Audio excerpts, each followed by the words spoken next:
अस्सलामुअलैकुम, welcome back to my channel. आज मैं आपके लिए लाई हूँ एक बहुत ही यूनिक और परफेक्ट विंटर स्पेशल रेसिपी, जिसका मेन इंग्रेडिएंट है सिर्फ फ्रेश ऑरेंज।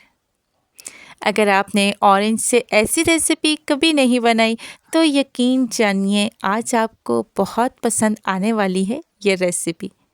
इस रेसिपी में ना तो कोई अंडे यूज़ होंगे, ना तो दूध का इस्तेमाल होगा और ना कोई महंगी चीज़। बस आम घर पे पड़ी चीज़ों से हम ये परफेक्ट सी रेसिपी तैयार करेंगे। जायका इतना लजीज आप खुद बार बार बनाना चाहेंगे। चाहे बच्चों का लंच बॉक्स हो या चाय का वक्त, ये रेसिपी तो हर मौके के लिए बेहतरीन है। तो चलिए देर किस बात की, शुरू करते हैं मज़ेदार सी रेसिपी। अगर चैनल पे नए हैं तो चैनल को सब्सक्राइब करना ना भूलिएगा। तो दोस्तों यहाँ पे सबसे पहले मैंने 6 अदद ले लिए हैं ऑरेंज।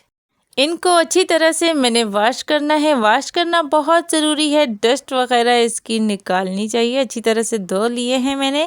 यहाँ पे अभी इसको मैं कट कर लूँगी। 5 अदद मैं ले लूँगी ऑरेंज। अच्छा, यहाँ पे आपके पास अगर मौसमी है, माल्टा है या आपके पास रेड ब्रेड है, संतरा है, जो भी है अवेलेबल, आप उससे ये रेसिपी बना सकती हैं। यहाँ पे मैंने 5 अदद जो है ऑरेंज को कट कर लिया है, इससे ज़्यादा नहीं किया। 1 अदद मैंने वैसे छोड़ दिया है, अगर ज़रूरत पड़ेगी तो कट करूँगी। अच्छा, यहाँ पे अभी मेरे पास ये जार अवेलेबल है।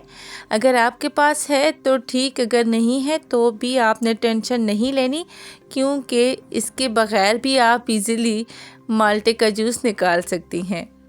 वो कैसे, आपने ले लेना है कोई भी स्ट्रेनर और उस पे अच्छी तरह से निचोड़ लेना है, जिस तरह के हम नींबू का रस निकालते हैं। उसमें सीड्स रह जाएंगे और जो जूस होगा वो आपका ग्लास में निकल जाएगा। इस तरह ऑरेंज को घुमाते हुए जितने भी मैंने ऑरेंज कट कर लिए हैं उनका जूस निकाल लूँगी। तो ये बहुत आसानी से इसका जूस निकल जाता है। ये देखिए इस तरह। तो इस तरह से मैंने जितने भी 5 अदद माल्टे कट कर लिए थे, इतना इसका जूस बना है। लेकिन माप के मैंने 1 कप इसका ले लेना है।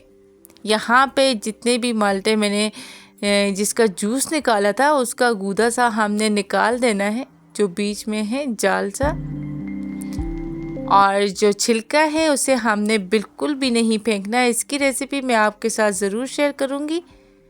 इसके लिए आप चैनल को सब्सक्राइब ज़रूर करिएगा ताकि आप मज़ेदार सी रेसिपी देख सकें। यहाँ पे 1 कप भर के मैंने जो जूस का लिया था एक बाउल में डाल दिया। 1 चुटकी के बराबर नमक ले लिया और वो भी इसमें डाल दिया। अच्छी तरह से मिक्स कर दिया। अभी इसमें ऐड करूँगी 1 कप पिसी हुई चीनी। पिसी हुई चीनी ही डालिएगा ताकि अच्छी तरह से इसमें मेल्ट हो जाए। इसको अच्छी तरह से हमने बीट कर लेना है, इसका कोई भी दाना बाकी ना रहे। हमने इतना ज़्यादा इसे बीट करना है। इसमें मैं अभी डालूँगी 3 चम्मच के बराबर घी। आपने घी या मक्खन ऐड करना है, कुकिंग ऑयल ना डालिएगा। डालने के बाद अच्छी तरह से मैं इसे मिक्स कर लूँगी। अब यहाँ पे मैंने ले लेनी है एक छन्नी। इसमें 1 कप भर के मैदे का लेना है, 1 कप ही लीजिएगा। इसमें 1 चम्मच भर के बेकिंग पाउडर का लेना है। बेकिंग पाउडर लीजिएगा, बेकिंग सोडा ना लीजिएगा। अच्छी तरह से इसे छान लेना है। छानना बहुत ज़रूरी है, गुठलियाँ वगैरह निकल जाती हैं। अब विक्स की मदद से अच्छी तरह से इसे मिक्स कर लेना है।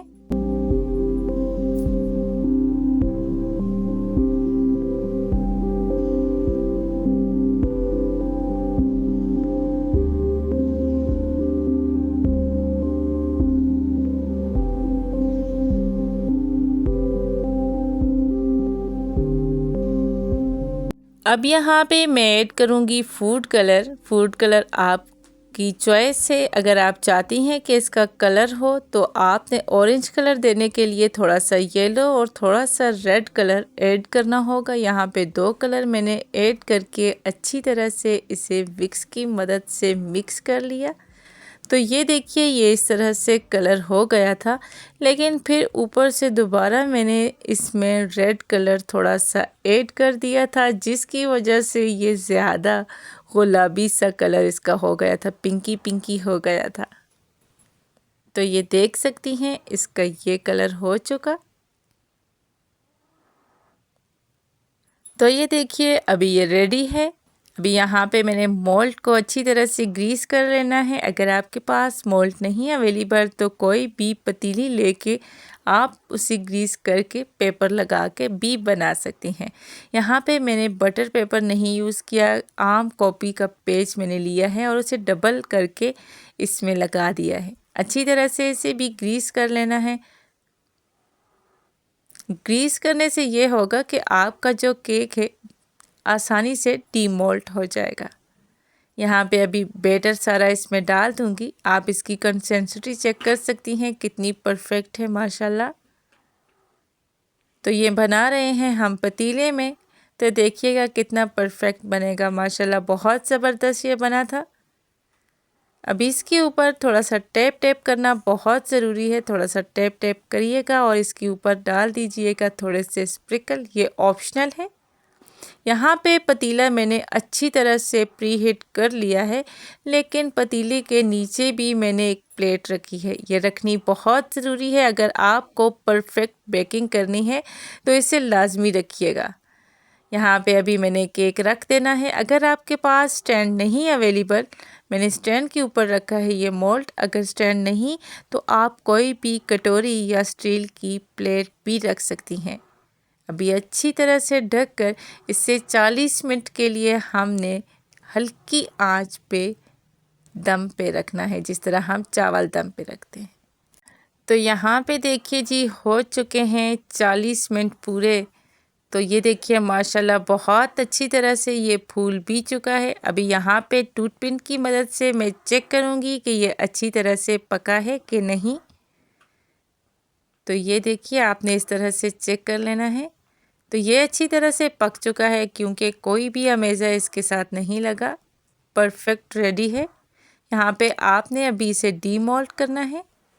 ये देखिए जी मज़ेदार सा ये केक रेडी हो गया है। अभी इसे डीमोल्ड करने की बारी है, तो गर्मा गर्म ही मैं इसे डीमोल्ड कर रही हूँ।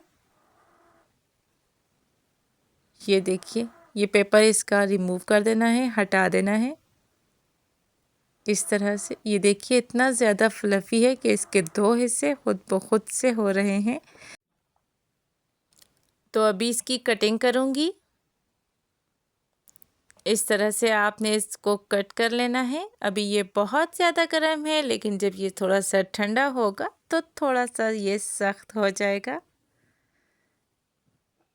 यहाँ पे बच्चों का टाइम था, उन्हें नींद आई हुई थी, तो मैंने बोला जल्दी से कटिंग करूँ और अपने बच्चों को सर्व करूँ। ये देखिए माशाल्लाह बहुत ही लाजवाब बना।